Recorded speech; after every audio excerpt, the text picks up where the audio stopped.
ഇന്ന് പൂച്ച സാറിന്റെ ദിനമാണ്.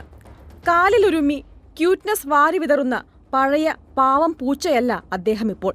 ശക്തരിൽ ശക്തൻ, എതിരാളിക്കൊരു പോരാളി, ധീരതയുടെ പര്യായമെന്നൊക്കെ സോഷ്യൽ മീഡിയ വാഴ്ത്തുന്ന പൂച്ച സാറാണ്. എന്തുകൊണ്ടാണ് പൂച്ചയ്ക്ക് ഒന്നിനെയും ഒരു പേടിയുമില്ലാത്തത്?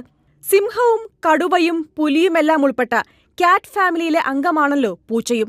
ഈ മാർജാര കുടുംബം സ്വാഭാവിക വേട്ടക്കാരാണ്. പതുങ്ങിയിരിക്കലും ചാടി വീഴലും കീഴടക്കലും ജന്മസ്വഭാവമാണ് എന്ന് അർത്ഥം. എന്തിന്, ആ വലിയ മൃഗങ്ങൾ കാട്ടിൽ ചെയ്യുന്നതുപോലെ തന്റെ ടെറിറ്ററി മാർക്കിംഗ് പോലും പൂച്ചയും ചെയ്യാറുണ്ട്. കണ്ടിട്ടില്ലേ, വീട്ടിലെ മേശയിലും സോഫയിലും നിർത്തിയിട്ട ബൈക്കിന്റെ സീറ്റിലുമെല്ലാം നഖത്തിന്റെ പാടുകൾ.